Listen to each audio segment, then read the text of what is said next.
गुरुते नमः।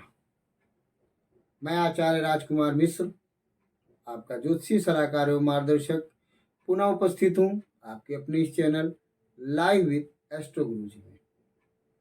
आज हम बात करेंगे चंद्रमा और शनि की युति हमें हमारे जीवन में किस प्रकार का प्रभाव डालती है। तो आइए शुरू करते हैं। चंद्रमा और शनि की युति का संबंध, हमारे जीवन में उसके पड़ने वाले प्रभाव।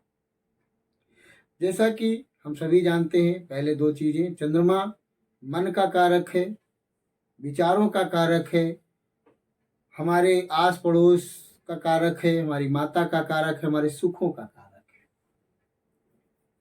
और वहीं शनि कठोरता, न्याय, बात, पित्त, कफ, इन चीज़ों का कारक है, संघर्ष का कारक है, न्यायप्रियता का कारक है, जजमेंट का कारक है। और शनि एक प्रकार का पापी ग्रह होता है। जब शनि और चंद्रमा की युति होती है तो हमारी कुंडली में विष योग बनता है। अब अगर हमारी कुंडली में विष योग बनता है तो हमारे जीवन में कुछ चीज़ों का दुष्प्रभाव देखने को मिलता है।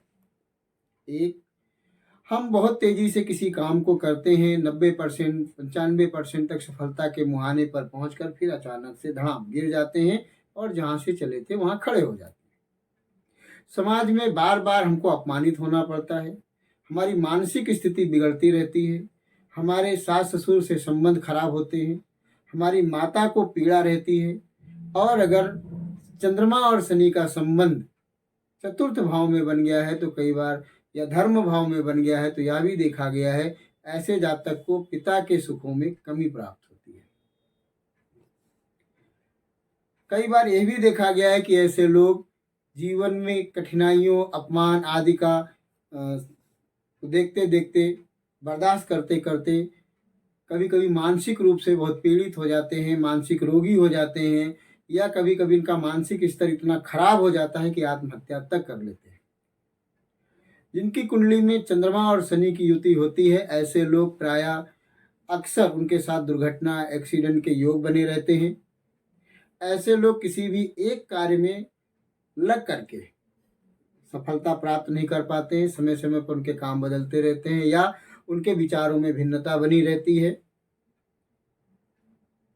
अर्थात पूरा जीवन उनका उथल पुथल में गुजरता है।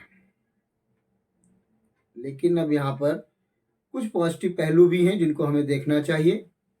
चंद्रमा और शनि की युति अगर धर्म भाव या मोक्ष भाव में बनी है तो ऐसा व्यक्ति अपने विचारों को बहुत अच्छा करके अध्यात्म की दृष्टि से बहुत आगे बढ़ सकता है, समाज में यश और पैसा कमा सकता है। कारण चंद्रमा और शनि की जब युति होती है तो ऐसा जातक उन बातों को लेकर के पूरे जीवन परेशान रहता है जो चीजें उसको परेशानियों की ओर, असफलता की ओर ले जाती हैं। हमारे साथ लोगों ने गलत किया, हमको लोगों ने सहयोग नहीं किया, ऐसे करके तमाम उसके जीवन में विचार चलते रहते हैं। तो ऐसा व्यक्ति अगर मोक्ष भाव या धर्म भाव में उसके यह योग बन रहा है और वो पॉजिटिव होकर के सकारात्मक किसी गुरु, किसी आचार्य के पास जा करके, मिल करके और अध्यात्म में आगे बढ़ता है तो बहुत आगे तक जा सकता है।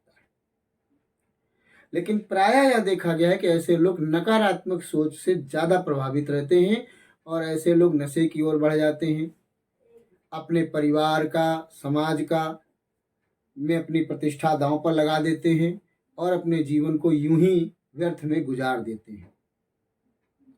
ऐसे लोगों को जिनकी कुंडलियों में शनि चंद्रमा की युति हो, उन्हें अपनी माता की सेवा करनी चाहिए, भगवान शिव की आराधना करनी चाहिए, कोशिश करना चाहिए प्रदोष व्रत रखें, या प्रदोष के दिन, या जब शिवरात्रि पड़े सावन के मास में, या जब भी मास में एक बार कोशिश करें, अगर अपने हाथ से स्वतः रुद्राभिषेक कर सकें तो रुद्राभिषेक करना चाहिए।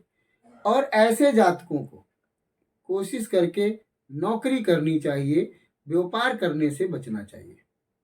यदि वो व्यापार भी करते हैं तो उस व्यापार का मालिकाना हक अपने परिवार की, अपनी माता, विवाह हो गया है तो पत्नी या किसी अन्य को दे करके, और हम एज अ वर्कर वहाँ काम कर रहे हैं यह मानते हुए काम करना चाहिए। अन्यथा स्वयं के प्रभाव से या स्वयं से अपना व्यापार नहीं करना चाहिए, उन्हें वहाँ असफलता ही प्राप्त होती है। तो ऐसे लोगों को कुछ चीज़ों का मोटा मोटा ध्यान रखना चाहिए। एक, अपने खुद का व्यवसाय नहीं करना चाहिए, नौकरी पर जाना चाहिए, माता की सेवा करनी चाहिए, भगवान शिव की आराधना करनी चाहिए, मास में एक बार रुद्राभिषेक करना चाहिए या प्रदोष का व्रत करें, और अन्यथा की स्थिति में किसी आचार्य को दिखा करके अपनी कुंडली उसके द्वारा बताए गए नग को धारण करें और अपने जीवन को ठीक करने का प्रयास करें। सकारात्मक सोच रखने का प्रयास करें, सकारात्मक लोगों के साथ बैठने उठने का प्रयास करें और पॉजिटिव वे में रहने का प्रयास करें। इसी के साथ में अगले वीडियो में पुनः मिलूंगा। तब तक के लिए खुश रहिए, प्रसन्न रहिए। जय माँ भारती।